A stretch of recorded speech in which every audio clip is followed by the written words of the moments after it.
The first thing I did when I opened this is smelled a whiff of synthetic like glue-like scent, and that's when I realized what I've just spent my money on. But anyway, this is the Pochette Accessoires Louis Vuitton Murakami 20th anniversary collaboration, dropped in 2025 to celebrate the 20th anniversary of their collaboration, which first launched in 2003. And the Murakami multicolor Speedy was my first ever Murakami, my first ever Louis Vuitton, and for a long time was my only one. And I have always had a love and hate relationship with Louis Vuitton since. It's never my brand of choice, so I don't know very much about it. My knowledge of it is pretty limited. This is the pochette, and you could see just now when I tried to do that, it's a bit stuck on the ear here. And so the first point about this particular piece, I can't say anything about the pochette in general, only this piece, is that you have to open it from this side with the design facing out. And I think that's probably part of the intention, because this tag is over here.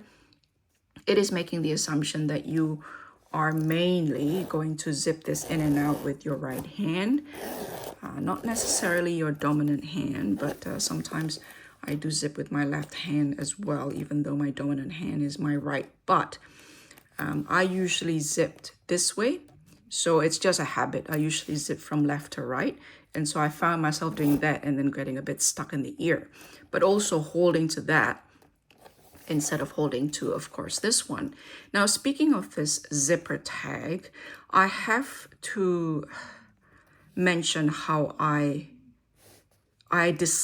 extremely dislike this design from the start. From the first time I laid eyes on it 20, 30, 40 years ago, whenever this first came out. And with what I consider to be a forced function with this little piece here. And in this edition, we have the additional this here. I found it forced because that is not supposed to be hitched with a strap. I mean, just looking at the basic design itself, and this goes to all of the Pochette accessoires design, really. And I'm amazed that they still maintain it, because the market still buys it. Like this, design-wise, this will pull on the seam here. Do you know what I'm saying? Like, I don't know how else to explain it other than to show you this and ask you, how is this design making sense? The pressure of the pull. I know a pochette is small in that you won't, as much as you stuff it, it can only carry so much weight, but that's besides the point. The point is that the biggest stress of this design is meant to be here and here. So here it's understandable because it's hooked to this piece of fabric that carries the weight around the base here. So that makes sense because that's more of a traditional bag design. But over here, as you can see, it pulled on what, to my average consumer enthusiast, like what I like eyes, is a lot of stress on a seam in the corner here that wasn't meant to carry that much stress. So this is why I really dislike, the least design in the world that I like is the Pochette Accessoires by Louis Vuitton. But why did I buy it? Because of Takeshi Murakami Panda, which I've always wanted from the original drop, the original collection, but I never managed to get. I bought this small 25 cherry Speedy and promptly sold it for, believe it or not, like $800. I know, this was 2005, mind you. The cherries were so small on the 25 Speedy that it just looked like red dots. And also at the time, the way I was dressed, the way I was carrying myself, the small Speedy looked way out of place in a way that the large 30 multicolor Speedy was also looking a bit out of place at the time, which is why I returned them.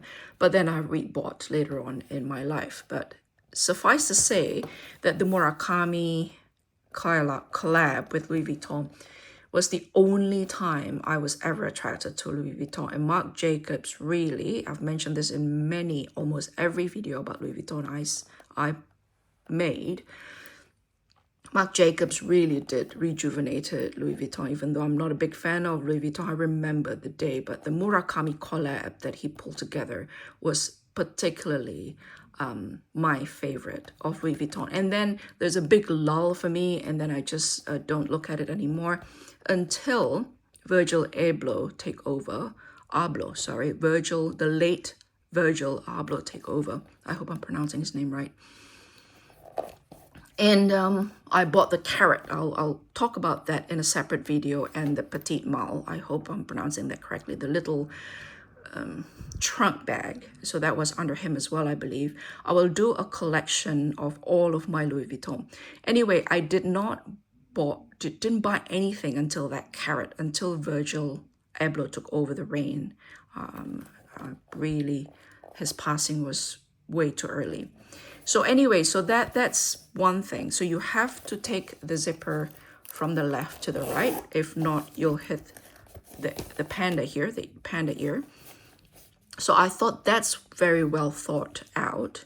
And also the fact that if you dangle it from this point here, the panda stood up straight. So that's quite like so. So I thought that's really well thought out as well. But aside from that, it is the inherent design of the pochette is just not for me. But for this, for as long as I carry it like this as a clutch, I won't have to deal with this strange design choices that I thought was a little insulting to the sensibilities of Louis Vuitton's client, because I thought they would think that their clients would know better than to accept a design like this. So now in this particular edition, interestingly, there is an extra loop here that faces downward. So I did think, like, can I use this to, but no, look, if you carry it from here, you have this awkward thing sticking out here. So I'm not using this at all, but let's pretend for a minute that we do. I think I have to pull it here. Okay, no, I'm not going to do it because I want to keep the strap, because I'm not ever going to use it. Just in case I have to resell it, I'm going to keep it pristine. I don't want to pry that open. So you imagine one stringing like this and another one strung like so. I'm just saying that the downward facing loop will create a sort of, when you carry it, it will create a sort of like that. So this one will fall downward and you carry it this way, or you'll carry it that way and this will fall downward, creating an almost accessory, like an extra chain just lying there. I think that's the idea, like that. Or what I'm saying is that you can't use just one, because that's going to look like that. That's really awkward. Hold on a second, let me pull that down. So for me, I will not be using, because it's too long to be carried by the hand or the crook of my arm. It's awkward. And so I do believe that this was designed to sit under the upper arm, just under the armpit. And that's not a style, especially for a bag this tiny. That's not a style that I prefer. So that's that. And now I can't talk about this without talking about this particular panda, because that's really, for me, that's really what I paid for. I thought this was leather, but if you look closely, I don't think it is, because there's no pores. Leather was once upon a time a living, breathing creature, and so they will have to have some pores on them, and there's none here unless you tell me if I'm wrong. But mainly because of the smell, I put my nose to it and it doesn't smell like leather. Also, in the specs here, it says The facetta, how do you pronounce that? The facetta leather is only on the trim.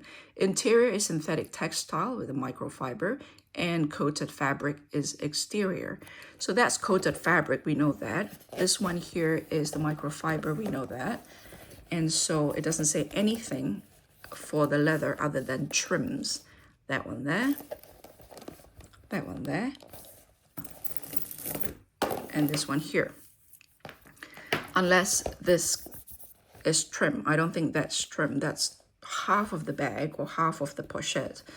And so, yeah, so that was a bit of a disappointment. However, I think this is personally, in my opinion, an improvement, a major improvement compared to the original Panda pochette from 2000 and whatever it was.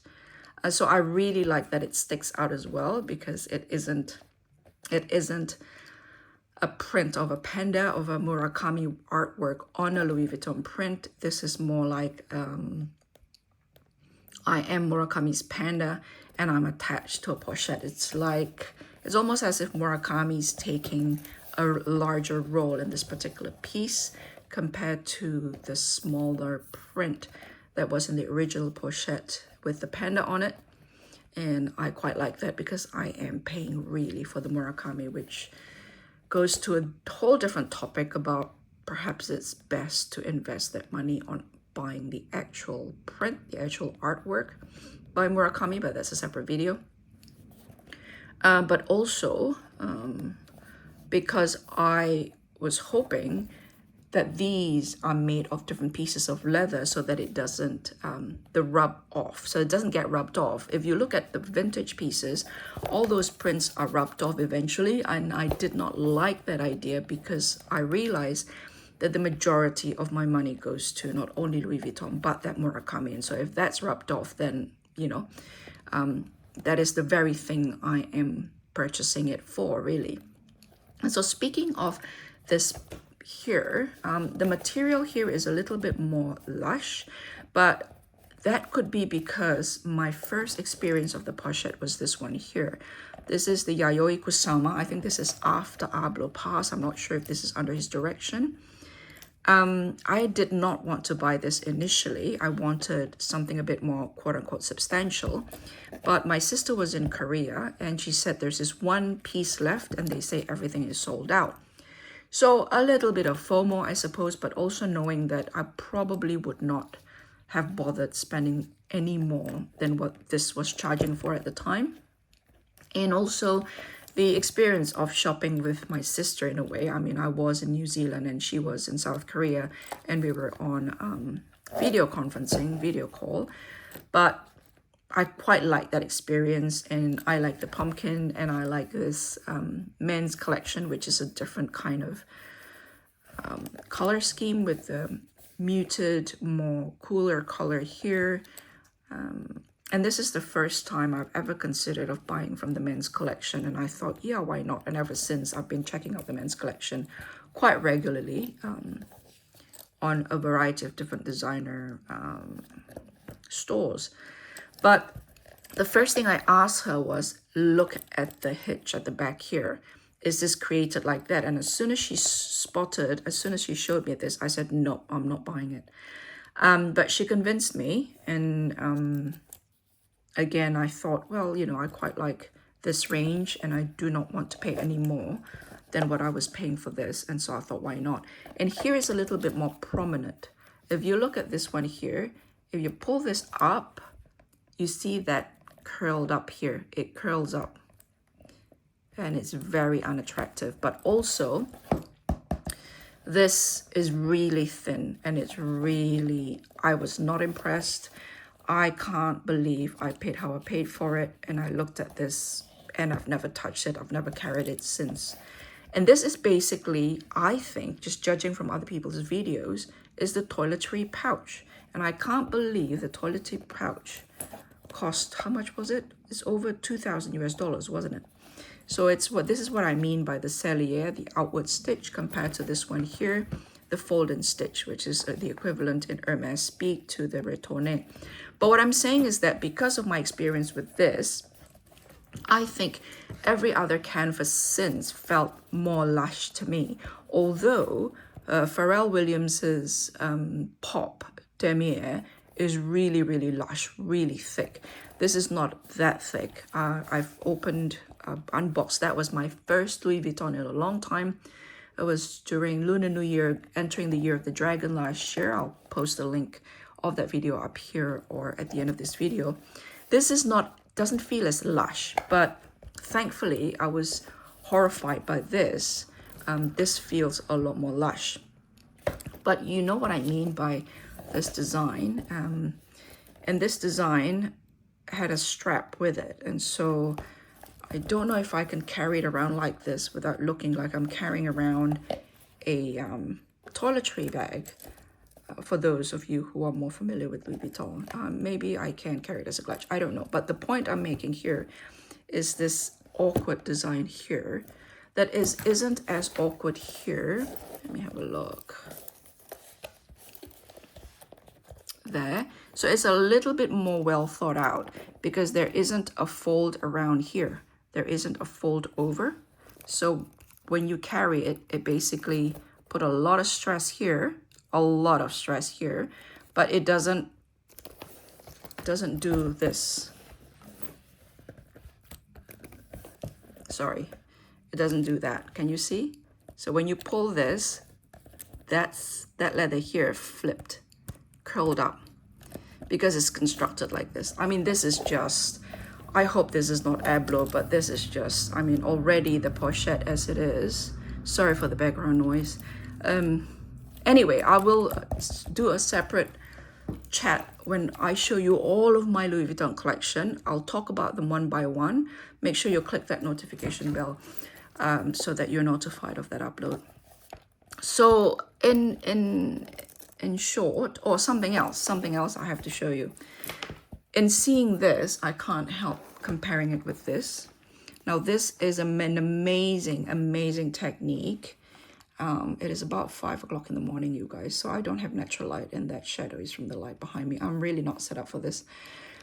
I mean, this technique, I actually thought this was printed on, and for a long time, I've always wondered how the texture of the leather can be so different for each of this patch before I realized that these are separate leather pieces put together.